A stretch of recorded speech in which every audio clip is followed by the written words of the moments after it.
أعوذ بالله من الشيطان الرجيم بسم الله الرحمن الرحيم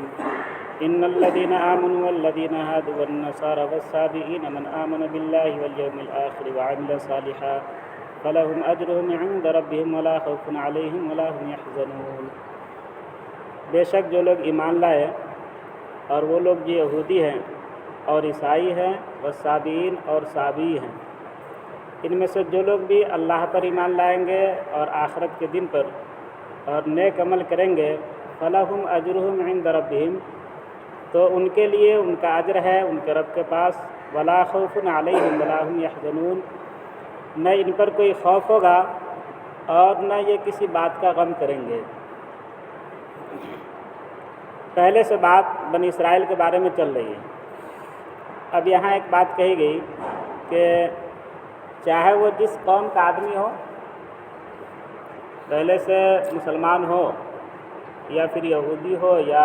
عیسائی ہو یا سابئی ہو، سابئی کہا جاتا تھا، عرب میں ایک قوم تھی ستارہ پرست، ستاروں کو پوجنے والی، تو ان کو سابئی کہا جاتا ہے۔ کہتے ان میں سے کوئی بھی ہو، اگر ان کا عقیدہ درست ہے، اللہ پر ایمان ہے، اللہ کے ساتھ اللہ کے رسول پر ایمان ہے، دوسری چیز آخرت پر ان کا عقیدہ ہے، یعنی آخرت کے دن کو وہ مانتے ہیں کہ اس دنیا کے بعد ایک اور دنیا ہے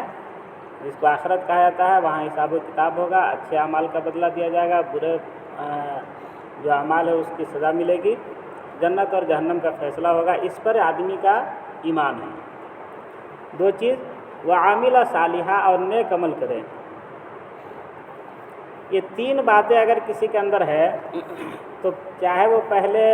جس اس سے بھی تعلق رکھتا ہو، اب ان کے لیے اللہ کے نزدیک اچھا اجر ہے، اور اس کے ساتھ یہ انعام ہے کہ ان کے اوپر کوئی خوف نہیں ہوگا، کوئی ڈر نہیں ہوگا، کوئی خطرہ نہیں ہوگا کہ پتہ نہ آگے کیا ہوگا۔ بہت سارے لوگ کو دھڑکا لگا رہتا ہے نا کہ آگے کیا ہوگا، تو اب ان کے لیے دھڑکے کی کوئی بات نہیں ہے، اور پچھلی جو زندگی ہے اس کے اوپر ان کو کوئی غم نہیں ہوگا۔ قرآن میں بہت ساری جگہ پر لا خوف علیہم ولا هم یحزنون کا استعمال، تو خوف کہتے ہیں آنے والی چیز سے آدمی کو خوف ہوتا ہے، ڈر ہوتا ہے، جو چیز آگے آنے والی، اور جو چیز گزر چکی ہوتی ہے نا اس کے اوپر آدمی کو غم ہوتا ہے، فلاں ایسا نہیں ہوا رہتا تو اچھا تھا، اتنا پیسہ ضائع نہیں ہوتا تو ٹھیک تھا، تو اس پر غم ہوتا ہے، جانے والی چیز پر غم ہوتا ہے۔ تو یہ لوگ جو ایسا کام کرنے والے ہیں، اللہ پر ایمان رکھنے والے، آخرت پر ایمان رکھنے والے، عمل صالح کرنے والے، ان کو نہ پچھلی کسی چیز پر غم ہوگا، پچھلی چیز کی وجہ سے بھی آدمی کلفت میں رہتا ہے تو یہ بھی نہیں ہوگا، اور آئندہ کا کوئی خوف بھی نہیں ہوگا، ڈر بھی نہیں ہوگا، اسی کو جنت کی زندگی کہی جاتی ہے۔ آدمی کو آگے کی بھی فکر نہیں ہے اور پیچھے کا بھی کوئی غم نہیں ہے، بالکل فری مائنڈ آدمی۔ اس کے لیے ضرورت ہے تین چیز کی، اللہ اور اللہ پر ایمان کی بات ہے، اس میں اللہ کے رسول پر ایمان شامل ہے، اور آخرت پر ایمان اور عمل صالح۔ یہاں پر دو بات اور ذہن میں رکھنے کی ہے، ایک تو یہ کہ بنی اسرائیل کے تذکرے میں اللہ تعالیٰ نے یہ بات کہا، اس کی وجہ یہ ہے کہ بنی اسرائیل جس کو ہم لوگ یہودی بولتے ہیں نا، تو اس کے یہاں یہ ہے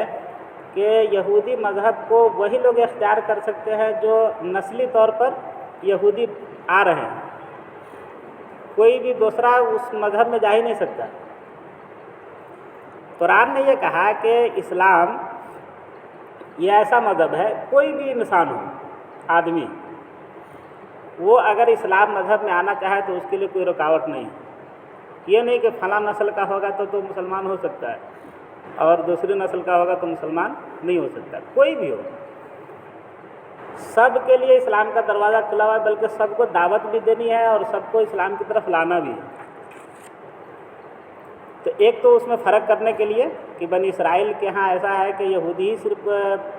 یہودی ہو سکتا ہے، دوسرا نہیں ہو سکتا ہے، اسلام میں ایسا نہیں، مسلمان کوئی بھی ہو سکتا ہے، ہم کسی کے لیے راستہ بند نہیں کر سکتے۔ دوسرے یہ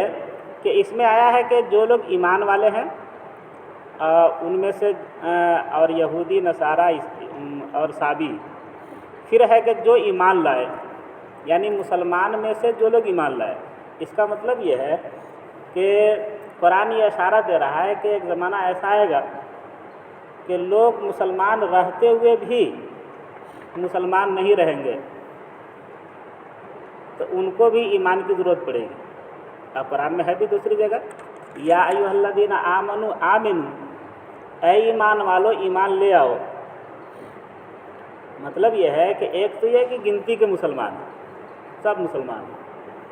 اور ایک ہے کہ نہیں واقعتاً ان کا ایمان اللہ پر ہے، اللہ کے رسول پر ان کا ایمان ہے، آخرت کو مانتے ہیں اور نیک عمل ان کی زندگی میں ہے۔ ایک تو یہ ایمان والے ہوئے، اور ایک وہ ایمان والے ہوئے کہ بس مسلمان ہیں، نہ ان کو آخرت سے کوئی مطلب ہے، نہ اللہ کے رسول سے کوئی مطلب ہے، نہ نیک عمل سے ان کو کوئی واسطہ ہے، کبھی بھولے بھٹ کوئی مسجد میں نہیں آ پاتے۔ تو ظاہر سی بات ہے کہ ہم ان کو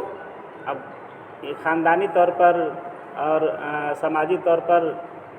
نام کے اعتبار سے سب اعتبار سے مسلمان ہے تو اس کو تو مسلمان ہی کہا جائے گا، لیکن قرآن کہتا ہے کہ انعام اس کو ملے گا جس کا ایمان ہو اللہ پر، اللہ کے رسول پر، آخرت کے دن پر، اور نیک عمل ان کی زندگی میں ہو۔ انعام کے مستحق یہ ہوں گے، باقی مسلمان وہ بھی ہیں،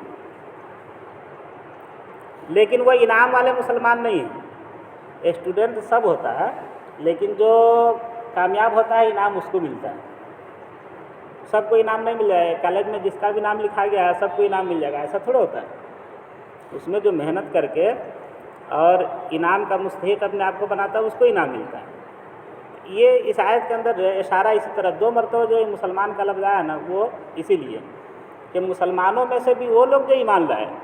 مطلب مسلمانوں میں سے بھی سب لوگ انعام کے مستحق نہیں ہیں۔ انعام کے مستحق وہ لوگ ہیں جو عقیدہ کے ساتھ عمل بھی ان کی زندگی میں ہو، آخرت پر بھی عقیدہ ہو، اللہ کے رسول پر بھی، اور نیک عمل بھی ان کی زندگی میں ہو، تب وہ انعام کے مستحق ہے۔ باقی انعام کے مسلمان ہیں، چاہے ہم ہو چاہے آپ ہو، کوئی بھی ہو۔